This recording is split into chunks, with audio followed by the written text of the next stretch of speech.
Salut les amigos, comment ça va? C'est Balas Mobile ici pour une nouvelle vidéo. Alors tout d'abord, je voulais vous dire et vous souhaiter une très bonne année.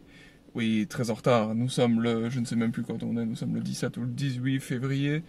Et c'était une période très compliquée, je n'ai pas su faire de vidéo, je suis vraiment désolé de ne pas avoir fait de contenu depuis tant de semaines. Le boulot, ça a été très compliqué. Je vous rappelle, je suis électromécanicien de maintenance industrielle indépendant. Nous avons eu des périodes très compliquées ici avec des horaires qui n'en sont pas, vu que on ne fait que travailler, rentrer, manger, dormir, puis repartir pendant des semaines et des semaines. Alors voilà, ici le temps s'y prête, même si aujourd'hui c'est la petite tempête.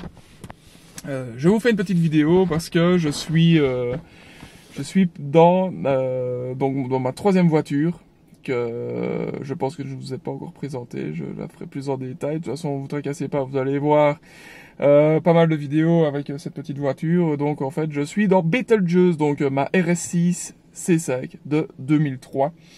Et fraîchement passé contrôle technique aujourd'hui même. Donc comme vous pouvez constater, celle-ci aussi est utilitaire. Donc pour ceux qui ne sont pas belges, voilà, nous on fait passer nos véhicules en utilitaire pour ne plus payer de taxes phénoménales. Car juste pour info, le 4 litres 2 ici en Belgique coûte près de 2200 € chaque année de taxes de circulation. Donc c'est du vol.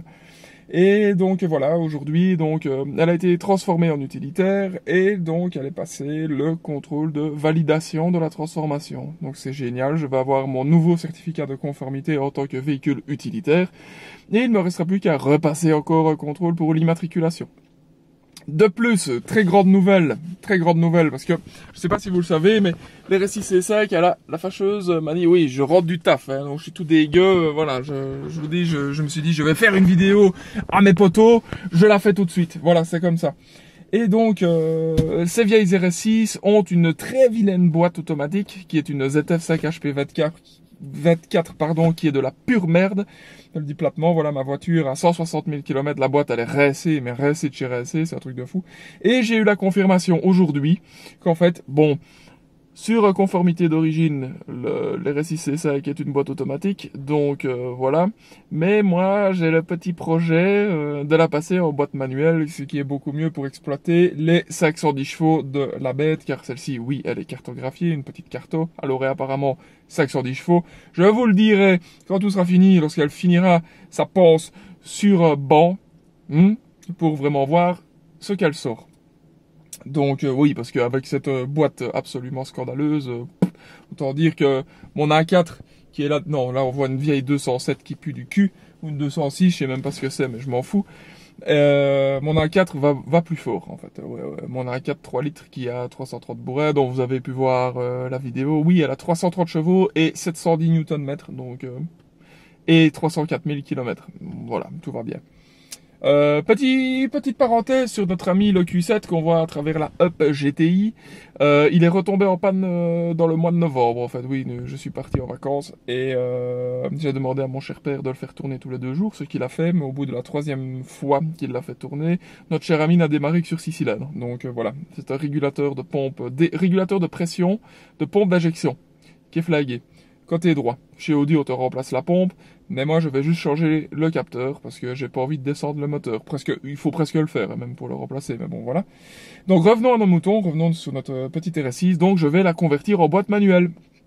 Et je demandais au contrôle technique si on allait m'enculer à sec, pour le dire platement, si je la passais en boîte manuelle et qu'on voyait que c'était une boîte manuelle et plus une automatique. Alors on m'a dit très clairement, écoute, sur le certificat de conformité de la voiture, elle sera mise comme en boîte automatique, mais dans les certifications ici en Belgique, au niveau des contrôles techniques, on ne stipule pas si boîte automatique ou boîte manuelle. Donc en gros, mis à part tomber sur un fou furieux comme moi qui va dire, oh, tu es une RS6 que tu as passé en boîte manuelle, qui pourrait faire chier, pour le dire platement une deuxième fois, qui pourrait faire chier, mais encore une fois, comme j'ai dit au mec qui a été super sympa, d'ailleurs, Fabien, je te salue, il m'a dit, écoute, il faut vraiment le savoir, et puis même, je me dis, si on tombe vraiment sur un fanatique, comme moi, comme vous, il comprendra pourquoi je suis passé d'une boîte automatique qui pue de la merde à une bonne vieille boîte manuelle qui va permettre d'exploiter au mieux ce fabuleux et bon vieux V8 biturbo.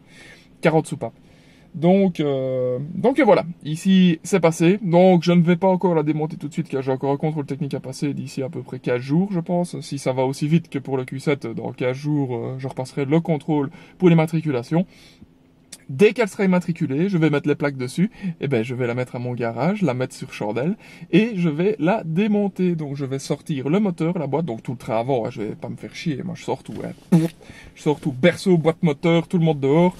Je pense que j'ai aussi le palier d'arbre de transmission qui est flagué, parce que ma caisse entre 110 et 140 km/h, c'est une putain de machine à laver.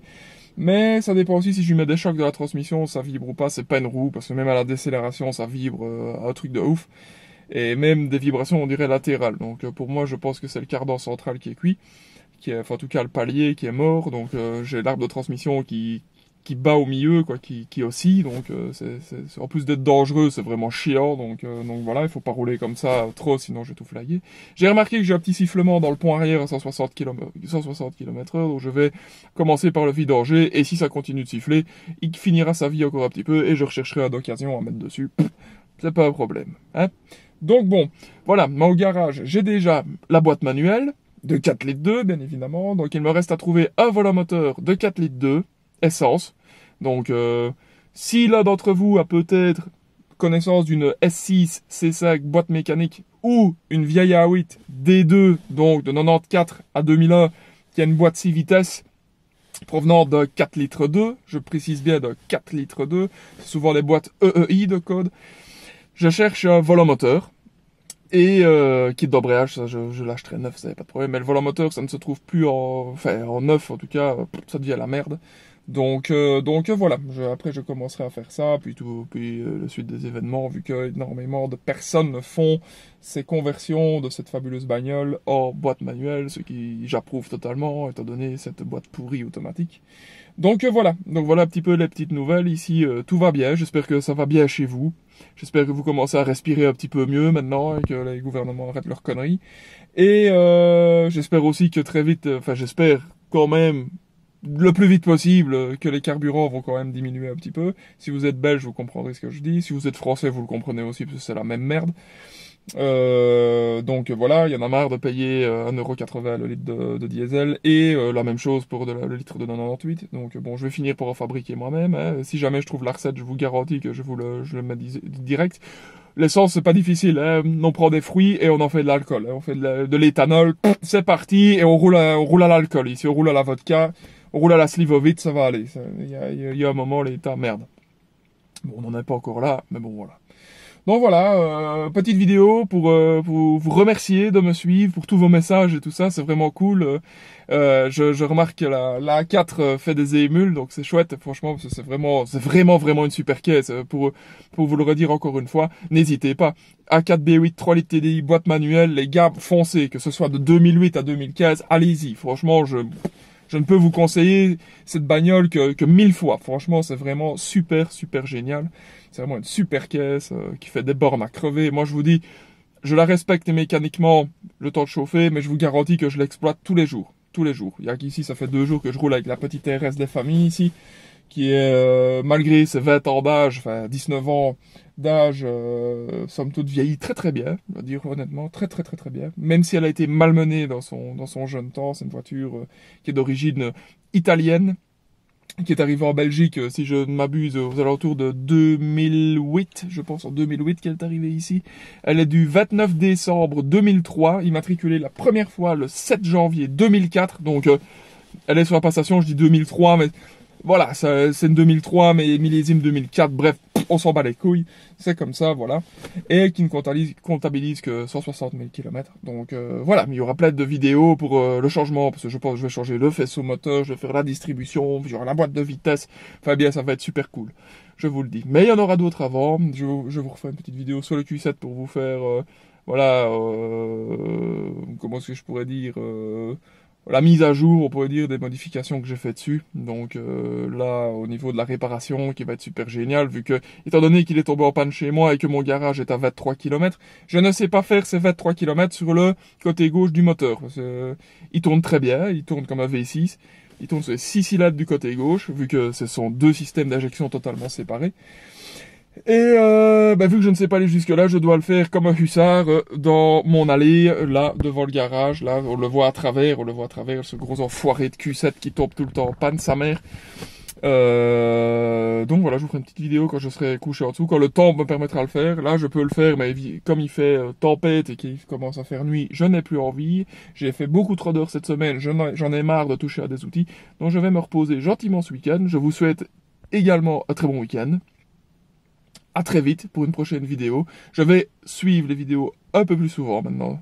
Je suis désolé encore une fois d'avoir mis autant de temps, mais je ne vous ai pas oublié, sûrement pas, dès que vous m'envoyez un message. Je vous réponds, n'hésitez pas, notre petit pouce bleu, comme on va dire, hein, je vais pas réinventer la roue, petit pouce bleu, abonnez-vous, faites passer le message. Si vous voulez voir un petit fou des bagnoles, allez-y et n'oubliez pas, l'électrique, c'est pas bien. Tchuss tout le monde, à bientôt.